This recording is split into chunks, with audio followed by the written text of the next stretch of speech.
नमस्कार जय जगन्नाथ। आज बनैबा बिरी बरा। से प्रथमे बिरी को 7 ରୁ 8 घंटा प्राय भिजेकी नहीं जाइथिली। एबे आमे गोटे ग्राइंडर जार नबा से भिजाई रखिथबा बिरी को प्रथमे पेसी दबा भल करी। पेसी सारा पर देखते गोटे बढ़िया फाइन पेस्ट हो जाइछि मोर। ताको गोटे बेला को मु ढाली नहीं आ से अल्प किछि सुजी मिसई देछि।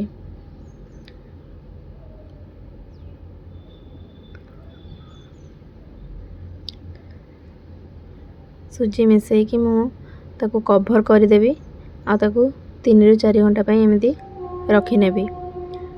एबे देखंतु 3-4 घंटा परे तार कवर खोलला परे केमती पूरा परफेक्टली गोटे बैटर तैयार हो जाइछि बिरी बरा बनावा पई।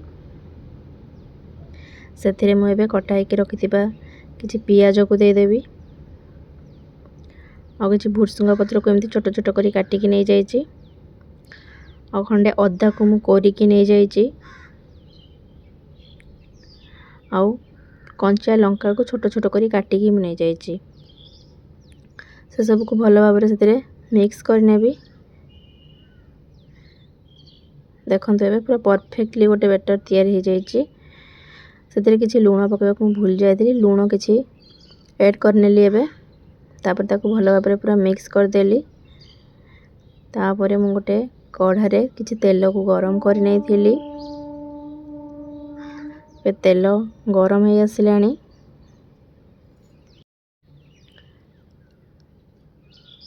तेल गरम हो गलानी एमती पूरा। तापर ताको मीडियम आंच करिकी मु बिरी बरा को छाणीबी।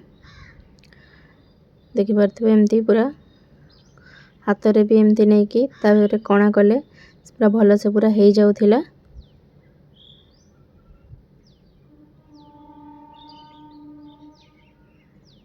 टिके साइज टा हमरो पूरा भारत मानचित्र भलिया स्टाइल होउथिला किंतु फिर भी देखिबा कोन होउची छाणीला परे आ एमती कोन टेस्ट आसुची।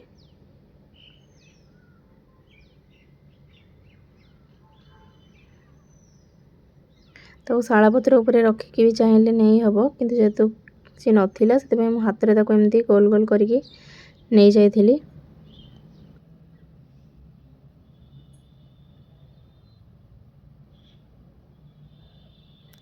एबे गोटे गोटे साइड तार सब हे गलानी। तेणु मु आ गोटे साइड को एमती उल्टै नेबी।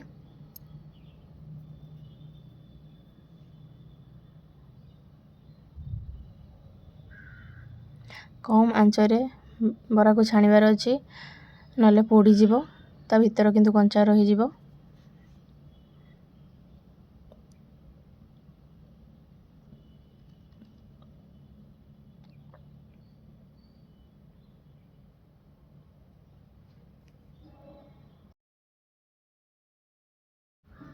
ये बरा सब मोर पूरा परफेक्ट हो गलानी। ताको एमती गोटे छणा रे ताको छाणी की बाहर को काटी नेबी।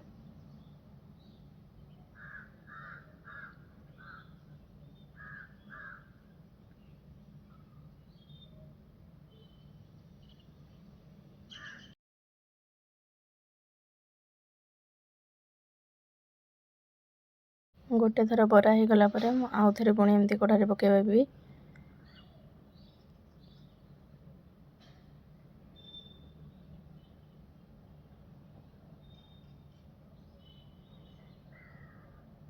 देखि पारथिबे हाथ रे भी सेमती परफेक्ट तो हो नथिला फिर भी होउथिला। पूरा करी बरा बनै के ता मझरे कणा भी करी होउथिला आ पड़ो भी थिला ठीक से।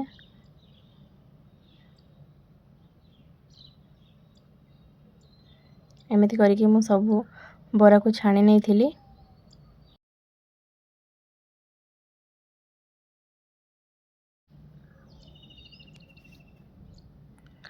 मझिरे जतले टिके हाथ रे लागि जाउथिला सेतले टिके तेल हाथ हो जाउथिली मु देले परफेक्ट हो जाउथिला बराटा पुणी।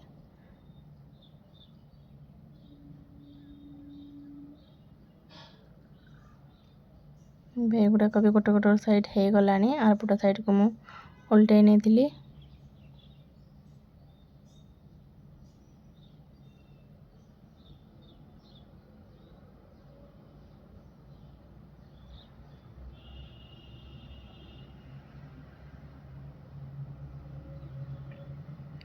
ଏମିତି କରିକି ମୁଁ ସବୁ ବରାକୁ ଛାଣି ନେଇଥିଲି।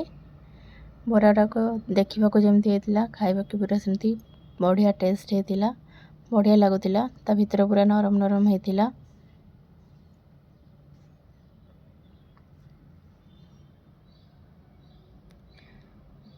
ବରା ସାଙ୍ଗରେ ମୁଁ ବନେଇଥିଲି ମଟର ତରକାରୀ। ସେଥିପାଇଁ ମୁଁ ପ୍ରଥମେ କିଛି ମଟରକୁ ସିଝେଇ ନେଇଥିଲି।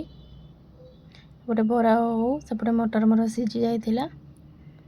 ତାପରେ ମୁଁ ଗୋଟେ କଢ଼େଇ ବସେଇ ସେଥିରେ କିଛି ତେଲ ଗରମ କରି ସେ ଜିରା ପିଆଜକୁ ଦେଇକି ଭଲ ଭାବରେ ଭାଜି ନେଇଥିଲି।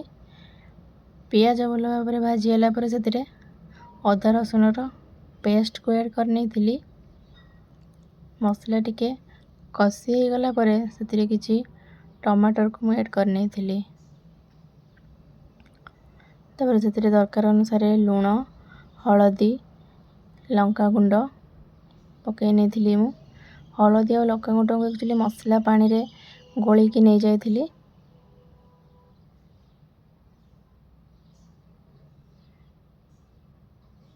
ତାପରେ ଟମାଟୋ ଟିକେ ସିଝିଲା ପରେ ସେଥିରେ ମୁଁ ସେ ପାଣିକୁ ଆଡ଼୍ କରି ନେଇଥିଲି। ତାପରେ ସେଥିରେ ଗରମ ମସଲା ବି ପକାଇ ନେଇଥିଲି।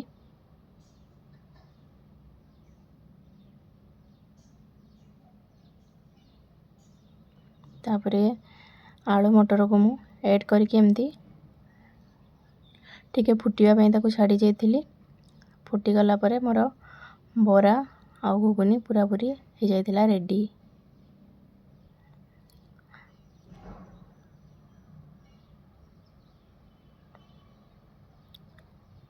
ଦେଖନ୍ତୁ ବରା ଘୁଗୁନି ମୋର ପୁରା ରେଡ଼ି। ଯିଏ ଯିଏ ଖାଇବେ ଜଲ୍ଦି ଜଲ୍ଦି ଆସନ୍ତୁ। ଯଦି ମୋ ଭିଡ଼ିଓଟି ଭଲ ଲାଗିଥିବ ଲାଇକ୍, ସେୟାର, କମେଣ୍ଟ କରିବାକୁ ବିଲକୁଲ ବି ଭୁଲିବେନି। ଜୟ ଜଗନ୍ନାଥ।